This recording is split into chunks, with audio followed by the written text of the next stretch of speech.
ከ3000 ዓመታት በፊት ንግሥተ ሳባ ወደ እስራኤል ኢየሩሳሌም ከተማ አቅንታ ንጉሥ ሰለሞንን እንደጎበኘችው ይነገራል። በሺዎች ከሚቆጠሩ ዓመታት በፊት የተጻፉ ሰነዶችም ይህንኑ ያጠናክራሉ። እነዚህ ሰነዶች በተለያዩ መልኮች ተሰንደዋል። በመጽሐፍ ቅዱስና በቁርአን ንግሥቲቱ የተለያዩ ስሞችን ይዛ ትገኛለች። የንግሥተ ሳባ ታሪክ የኢትዮጵያ ብሔራዊ ማንነትን ከመሠረቱት አንዱ መሆኑንም የታሪክ ተመራማሪዎች ይመሰክራሉ። የንግሥቲቱ ታሪክ በዓለም ዙሪያ ለበርካቶች የውበት፣ የፍቅር፣ የሰላም ብሎም ዕውቀትን የመሻት ጉጉት ተምሳሌት ተደርጎ ይወሰዳል። ለኢትዮጵያውያን ግን የታሪክ የጀርባ አጥንት ነው። የንግሥተ ሳባ ታሪክ በኢትዮጵያ ቢያንስ ለ700 ዓመታት ከ1270 እስከ 1966 ዓመተ ምህረት ድረስ እንደ ሕገ መንግሥት ተደርጎ ተወስዷል። ንግሥቲቱ በአባቱ ዙፋን ላይ የነገሰው ከዳዊት ልጅ ጠቢቡ ሰለሞን ጋር አብሮ የተጋመደ ታሪክ ብቻ ሳይሆን ዝምድናም ጭምር እንዳላት በበርካታ የታሪክ መዛግብት ውስጥ በስፋት ተሰንዶ የሚገኝ ሐቅ ነው።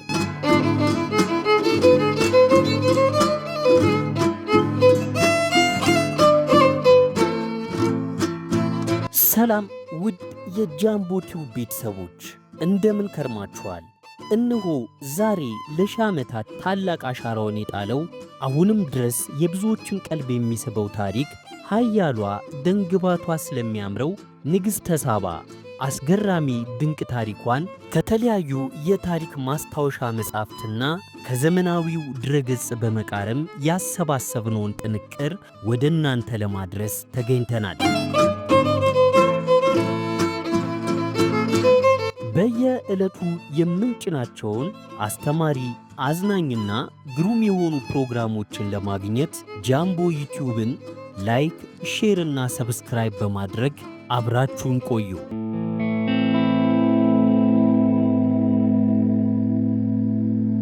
በብዙዎች ሳባ በሚለው ስሟ የሚያውቋት ቢሆንም ሆኖም ንግሥተ ሳባ የሚለው ስሟ ሳይሆን የሳባውያን ንግሥት መሆኗን የሚገልጥ ነው። የንግሥተ ሳባ መጠሪያ ስሟ በመጽሐፍ ቅዱስ በብሉይ ኪዳን ንግሥተ ሳባ ትባላለች። በአዲስ ኪዳን የደቡብ ንግሥት ተብላ ተጠቅሳለች። በቁርአን ቢልቅስ ትባላለች። በኢትዮጵያ ቢያንስ 700 ዓመታትን ባስቆጠረው ክብረ ነገሥት መጽሐፍ ደግሞ ማክዳ መጠሪያዋ ነው። የግዕዙ ክብረ ነገሥት ከ700 ዓመታት በፊት በአፄ አምደ ጽዮን ዘመነ መንግሥት እንደተተረጎመ ይነገራል።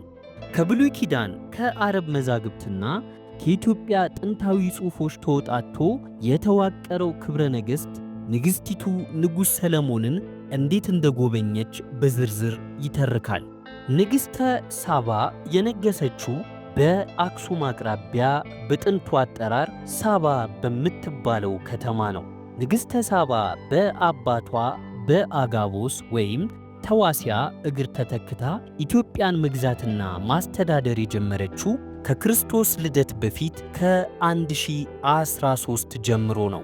በዚያ ዘመን የኢትዮጵያ ወሰን ወይም የንግሥተ ሳባ ግዛት ስፋቱ በምስራቅ እስከ ማዳጋስካር እስከ ፋርስ ባህር፣ በምዕራብ እስከ ኑቢያ እስከ ምስር ወይም ግብፅ ጠረፍ፣ በደቡብ እስከ ኒያዝያ የቪክቶሪያ ባህር ድረስ ነው ይባላል።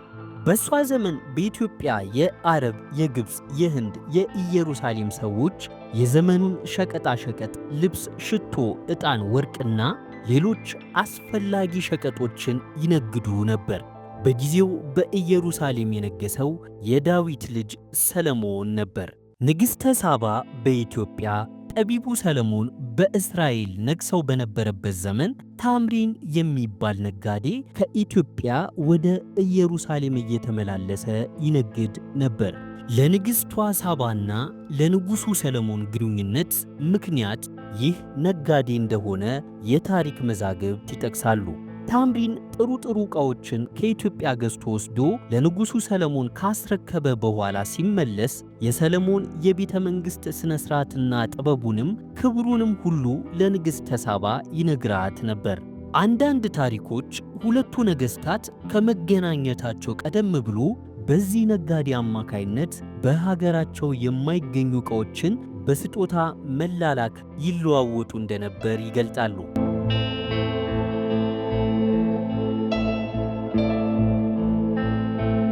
ንግሥተ ሳባ የንጉሥ ሰለሞንን ጥበብ፣ የቤተ መንግሥቱን የሥርዓቱን ሕግና አደረጃጀት በደንብ ከሚያውቀው ከታምሪን አንደበት ብዙ ጊዜ እየጠየቀች ከሰማች በኋላ በመጨረሻ በጆሮዋ የሰማችውን በዐይኗ ለማረጋገጥ በብዙ ክብርና ግርማ በከፍተኛ ስንቅና ደስታ ወደ ኢየሩሳሌም ለመሄድ ተዘጋጀች። 797 የግመል ባዝራዎች ተጫኑ። ቁጥር የሌለው በቅሎና አህያም ተጫነ። ወርቅ፣ ውድ ማዕድናትና ቅመማ ቅመማት በግፍ ተሸከፉ። የደቡቧ ንግሥት ወደ ኢየሩሳሌም ረዥሙን ጉዞ ተያያዘችው። በኢየሩሳሌም በደረሰች ጊዜ ንጉሥ ሰለሞን በታላቅ ክብርና በደስታ ተቀበላት። እሷም ከኢትዮጵያ ይዛለት የሄደችውን የከበረ ዕንቁና ወርቅ፣ ሽቶና ሌሎች ስጦታዎችን አበረከተችለት።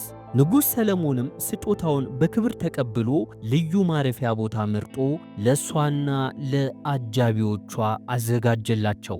በየቀኑ በእርሱ ትእዛዝ በሬ፣ በግና ፍየል እንዲሁም መጠጥ ለአጃቢዎቿም ለራሷም እንደ ደንቡ ሲቀርብላቸው ቆይቶ አንድ ቀን ንጉሥ ሰለሞን ለንግሥተ ሳባ ክብር ትልቅ ግብር ወይም ግብዣ አዘጋጅቶ ጠራት። ከዚህ ግብዣ ቀደም ብሎም ቤተ መንግሥቱንና ቤተ መቅደሱን ሲያስጎበኛት ነበረ። በዚህ ዕለት ደግሞ ስለ እርሷ ክብር በተዘጋጀው ግብዣ የአሰራሩን አይነት፣ የመሳፍንቱን የመኳንንቱን አገባብና አቀማመጥ ለማሳየት በራሱ ዙፋን አቅራቢያ ለእሷ ልዩ ዙፋን አዘጋጅቶ ዙፋኑንም እሷ ከውስጥ ሆና ማንኛውንም ነገር ለማየት እንድትችል ከውጭ በኩል ግን እሷን ማንም እንዳያያት ተደርጎ በተሰራ መስታወት መሰል ነገር አስጋርዶ አስቀመጣት።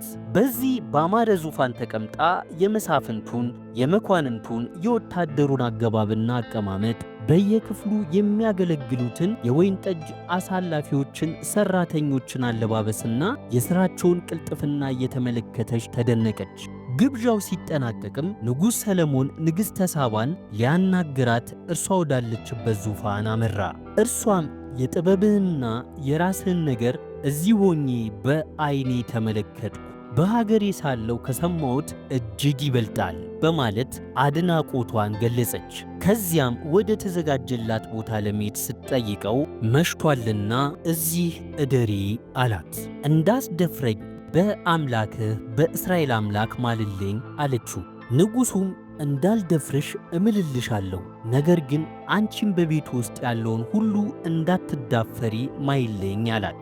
ንጉሡም በአንድ በኩል ወደ መኝታ ወጣ፣ ለእሷም ደግሞ በሌላ በኩል መኝታ አዘጋጀላት። ንግሥቲቱም ጥቂት ተኛች፣ እናም ነቃች። በብልሃት የሚያስጠሙ ምግቦችን አስጋብዟት ነበርና በነቃሽ ጊዜ አፏ በውሃ ጥማት ደረቀ። ውሃውን ለመጠጣት መሐላውን አፈረሰችና ከሰለሞን ጋር አደረች፣ እናም ጸነሰች። በዚህ ጊዜ ንግሥተ ሳባ ልጅህ መሆኑን የምትረዳበት ምልክትን ስጠኝ በማለት ከሰለሞን የጣቱን ቀለበት ተቀብላ በቶሎ ወደ ሀገሯ ተመለሰች።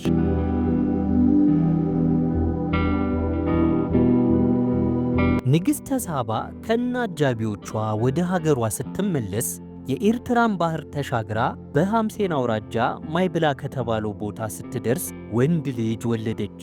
ንግሥተ ሳባ የወለደችውንም ልጅ ስሙን እብነ መለክ የሚል ስም አወጣችለት። ትርጉሙም የንጉሥ ወይም የገዢ ልጅ ማለት ነው። እብነ ሐኪምም ተብሎ ይጠራ ነበር። ይህም የብልህ ልጅ ማለት ነው። አንደኛውም ሁለተኛውም የስም ስያሜ የጥንቱ የሳባውያን አነጋገር ሲሆን ታሪኩ የሰፈረበት ክብረ ነገሥት በሳባውያን ቋንቋ ተጽፎ ስለነበረ በኋላ ላይ እነ ንቡረ እድ ወደ ግዕዝ ሲተረጉሙት የአረብኛውን ስም እንዳለ ወስዶት እንደተረጎሙት ይነገራል። ሚኒሊክም አድጎ 20 ዓመት እንደሞላው አባቴ ማን ነው ንገሪኝ ብሎ እናቱን ሲጠይቅ እርሷም የኢየሩሳሌሙ ንጉሥ ሰለሞን ነው ብላ ነገረችው። ሚኒሊክም አባቱ ሰለሞንን ለመጎብኘት የእናቱን ፍቃድ ጠይቆ ወደ ኢየሩሳሌም ሄደ። አባቱ ንጉሥ ሰለሞን ልጁን ባየው ጊዜ ስሞ ባረከው። ሚኒሊክ ለ3 ዓመታት ያህል በኢየሩሳሌም የኦሪት ሕግ፣ የመንግሥት አስተዳደር በዕብራይስጥ ቋንቋ ተምሮ ሲጨርስ ወደ እናቱ ወደ ንግሥተ ሳባ ተመለሰ።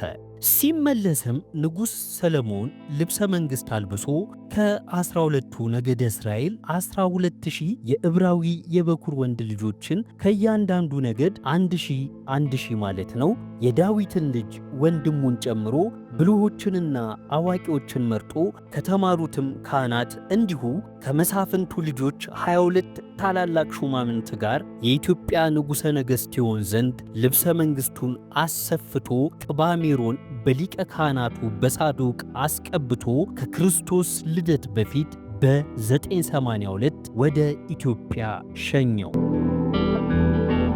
ንግሥተ ሳባ ልጇ ሚኒሊክ ከኢየሩሳሌም ሲመለስ በታላቅ ክብር ሰልፍ አድርጋ ተቀበለችው።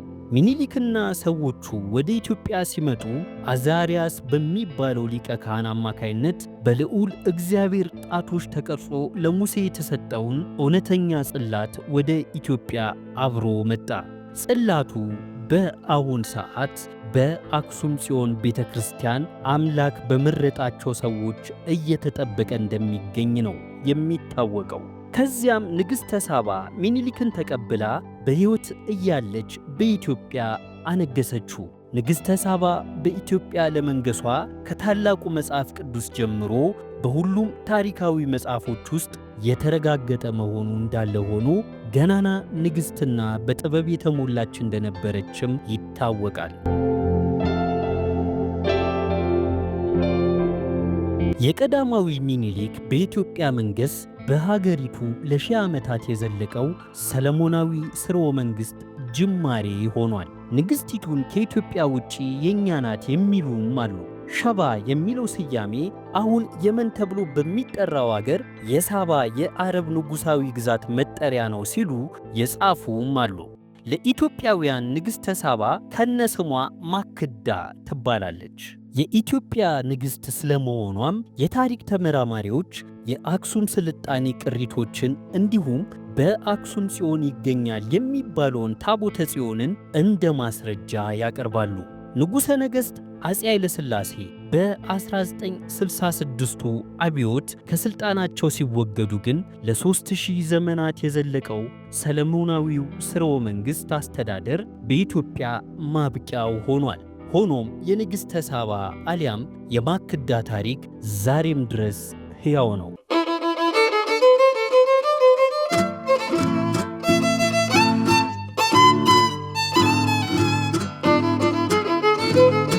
አብሬያችሁ የነበርኩት ጃምቦ ታደለ ነበርኩ። በሌላ ቪዲዮ በሌላ ጥንቅር እስከምንገናኝ ሰላም ቆዩልኝ።